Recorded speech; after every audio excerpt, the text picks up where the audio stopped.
Pemirsa, kita masih bersama Indonesia Lawyers Club dalam diskusi RUU HIP, benarkah melumpuhkan Pancasila?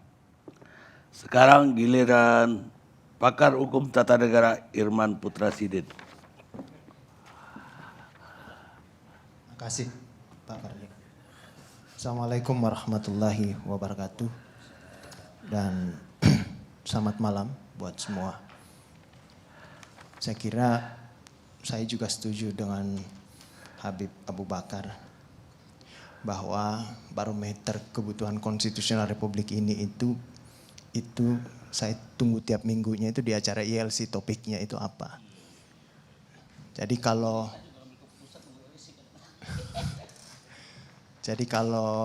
Bang Karni berpikir lain, ya itu adalah wajah yang bisa kita teropong. Oh, pergerakan konstitusional minggu ini begini. Kita bisa teropong di situ. Makanya ketika topik ini kemudian dimunculkan, wah, kayaknya COVID udah mulai harus dipikirkan kembali pemerintah nih. Status darurat bencananya dan status darurat kesehatan masyarakat sudah mulai harus dipersiapkan ke depan. Seperti itu, karena masyarakat kayaknya lebih fokus untuk berbicara tentang HIP ini. Bukan lagi sesuatu yang seperti 3 bulan lalu soal COVID itu. Kira-kira begitu Pak Karni. Nah, perdebatan kita malam ini adalah saya juga setuju dengan pertanyaan Pak Karni. Tadi ke Habib Abu Bakar. Ini kenapa takut sekali sama komunis bangkit dan tidak ada pasal dalam RUU HIP itu yang ingin menghidupkan komunis. Nah, pertanyaan itu yang kemudian saya mencoba mereka-reka, ada apa ini? Kenapa tiba-tiba komunis kemudian kita memperdebatkan dan begitu kencang dan begitu ketakutan kita. Saya mencoba merunut-runut ya perjalanan sejarah ketatanegaraan kita di Reformasi 98. Jadi ketika Reformasi 98 itu bergaung, adalah mengembalikan kehidupan masyarakat kepada kehidupan konstitusional yang ideal. Tidak boleh ada kekuasaan yang kemudian merampas hak-hak warga negara. Gak boleh ada seperti itu. Intinya seperti itu. Mengembalikan daulat itu kepada di tangan rakyat. Maka semuanya bunyi ketika Reformasi 1998. Dan salah satunya ketika itu adalah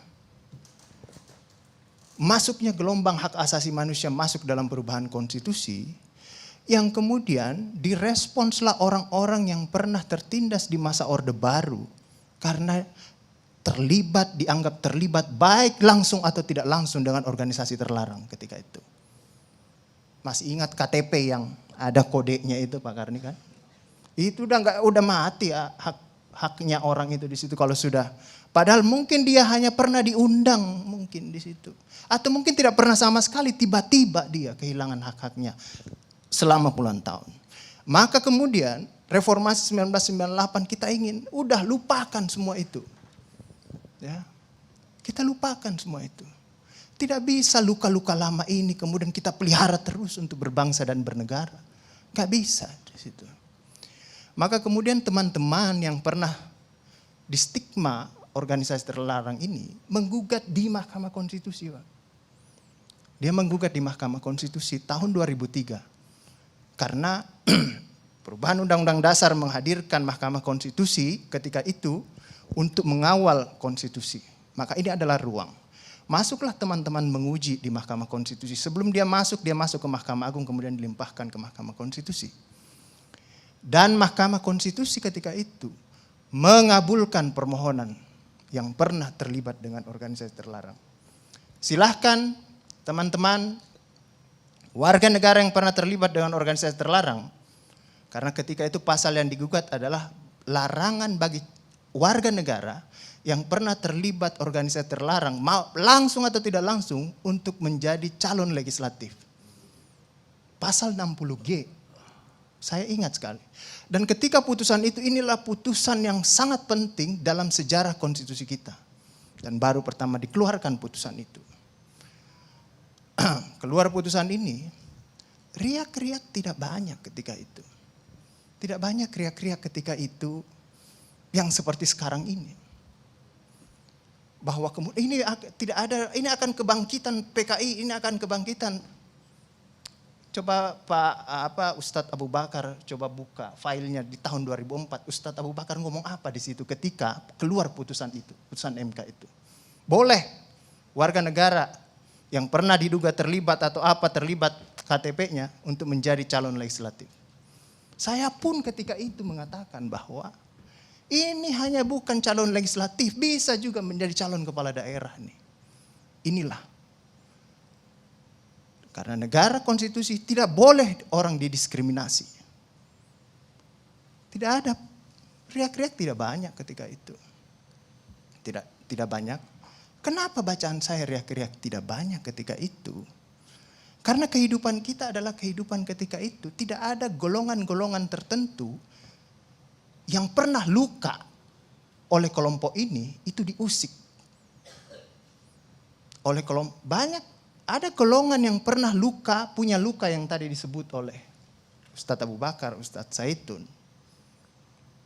Bahwa golongan Islam itu punya luka dengan kelompok ini. Situ. Berapa ulama dibantai, kan gitu kan? Tapi kalau itu alasannya Ustadz, bukan hanya PKI pernah membantai Indonesia. Belanda juga pernah membantai Indonesia. Westerling itu di rumah saya di Sulawesi Selatan sana, korban 40.000 jiwa. Tapi apakah kemudian luka itu kita pelihara sehingga kita tidak mau jalan-jalan ke Belanda sana? Tidak juga, Ustaz. Gitu. Kurang apa kerja kejamnya lagi Jepang dengan rumus. Bukan hanya mengganti ideologi, negara ini mau diambil alih semua. Tapi kemudian kita tidak ada masalah. Mungkin kita sebagai Islam karena Islam kita ini rahmatan lil alamin. Mungkin karena kita ini bangsa Indonesia bukan bangsa yang pendendam.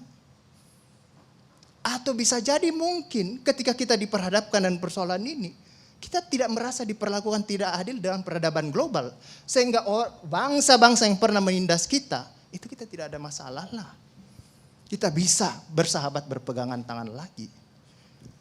Sampai saya hitung, sampai 2014, coba Pak Karni buka file-filenya.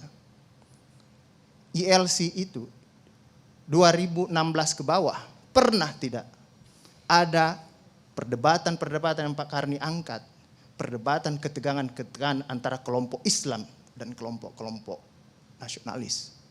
Bisa dibuka di situ. Tapi setelah itu banyak sekali filenya. Saya hitung. Jadi apa yang kita bicarakan malam ini adalah bagian dari pasal yang sering dibicarakan oleh ILC sejak 5 tahun terakhir ini. Ketegangan-ketegangan antara kelompok Islam dan kelompok nasionalis. Istilah ini ada dalam sejarah konstitusi tadi disebutkan oleh Pak Fadlison.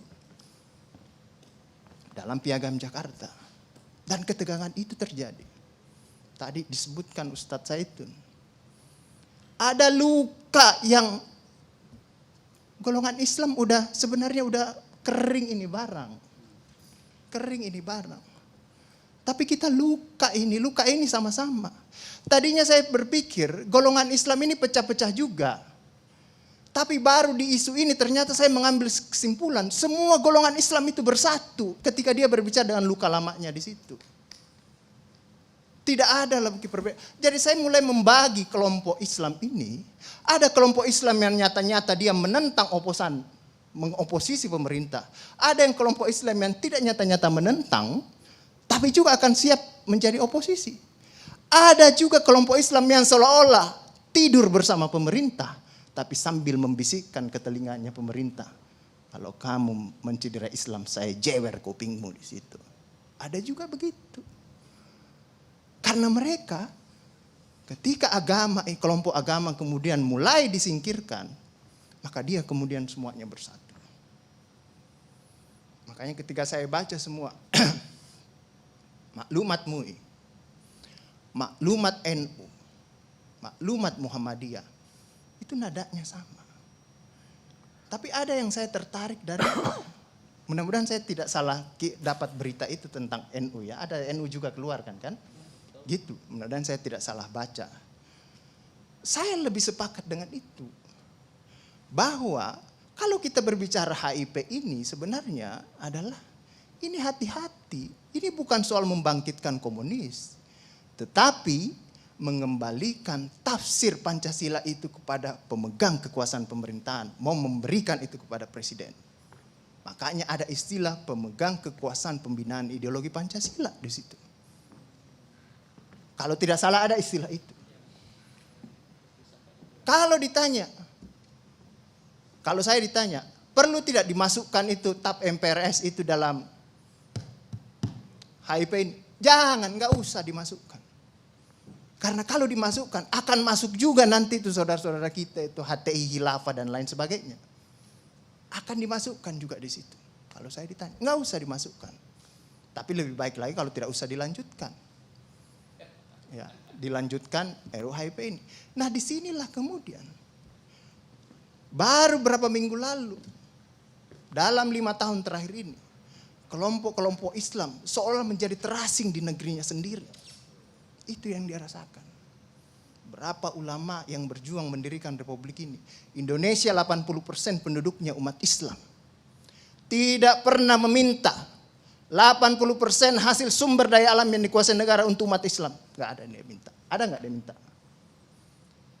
80% umat Islam penduduk Indonesia tidak pernah meminta 80% APBN untuk umat Islam.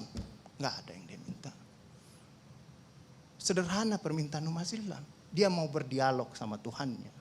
Dia mau mengingatkan umatnya akan kebaikan. Yang tidak hanya mengajarkan doa makan dan doa minum. Tapi juga cara memilih pemimpin. Kan begitu kira-kira. Nah inilah ketegangan-ketegangan. Ketika agamanya dinistakan, kok susah sekali ini membawa ke proses hukum. Muncullah demo berjilid-jilid. Yang kemudian berujung ulamanya tidak bisa pulang. Belum lagi penghujung, kemudian ada agama yang diperhadapkan sebagai musuh besar Pancasila. Nah ini yang menarik menurut saya. Saya ini Islam, tapi bukan pengetahuan Islamnya seperti Ustadz Ali Muhtar Ngabalin dan Ustadz Abu Bakar. Tapi dengan segala awam saya terhadap Islam. Ketika saya ditanya, Pancasila itu di mana dalam kehidupan saya? Maka saya akan mengatakan bahwa ketika saya lahir, orang tua saya itu membisikkan Pancasila di telinga saya.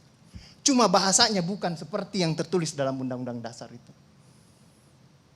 Dia membahasakan Allahu Akbar, Allahu Akbar. Asyhadu an la ilaha illallah. Asyhadu anna Muhammadar Rasulullah. Apa yang saya dengar di situ? Ketuhanan yang Maha Esa. Hayya 'alas shalah. Apa yang saya dengar di situ? Mari kita bersatu sama-sama. Karena kita akan mendirikan sholat. Dan Al-Ankabut mengatakan sholat itu mencegah kamu dari perbuatan keji dan mungkar. Ada kemanusiaan yang adil dan beradab. Saya dengar di situ. Hayya 'alal falah. Mari sama-sama menuju kemenangan. Kemenangan yang bagaimana kita peroleh? Kerakyatan yang dipimpin oleh hikmat kebijaksanaan dalam permusyawaratan perwakilan. Kemenangan yang bagaimana? Keadilan sosial bagi seluruh rakyat Indonesia. Itulah kemenangan yang kita tuju. Kita kembali lagi takbir. Allahu Akbar, Allahu Akbar. La ilaha illallah. Kita ulang lagi. Dan Pancasila yang kita tiupkan itu 5 kali sehari. Belum selesai di sini, selesai bunyi terus. Ya kan Ustadz kan? Belum selesai di daerah sini, selesai bunyi bertalu-talu terus. Seluruh dunia bertalu-talu. Inilah Islam. Yang kemudian sekarang dalam kelompok ini Ustadz Ali Muhtar Ngabalin. Saya banyak belajar dari beliau. Inilah yang kemudian sekarang, kenapa kami mau diperhadap-hadapkan? Kenapa kami ada yang menjalankan keyakinannya ketika dia celananya cingkrang, radikal.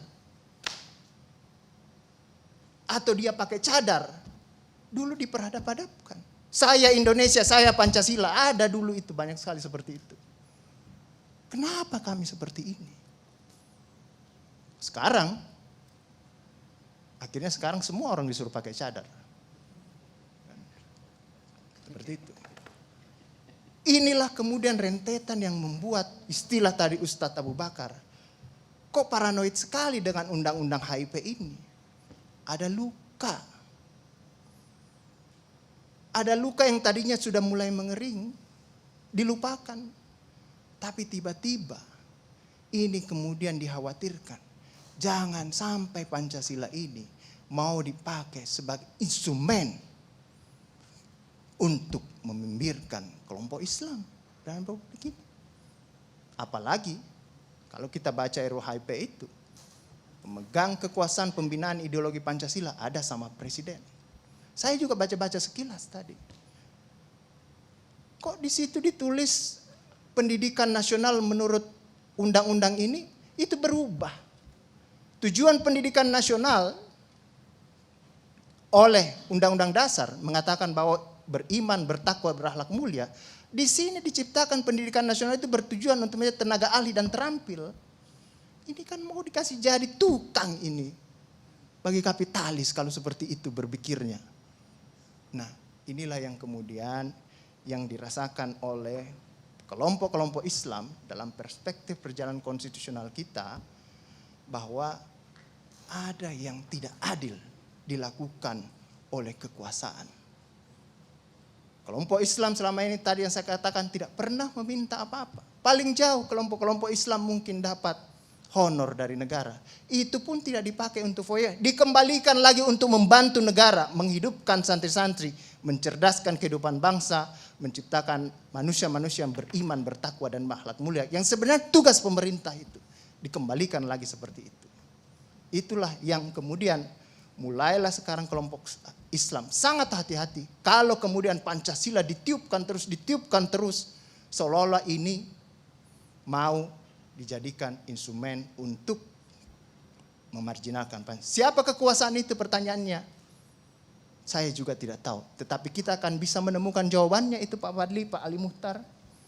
Mari kita pulang ambil cermin masing-masing di rumah. Bisa jadi kekuasaan itu ada pada wajah dalam cermin itu. Saya kira itu Pak Karni yang bisa saya sampaikan. Baik.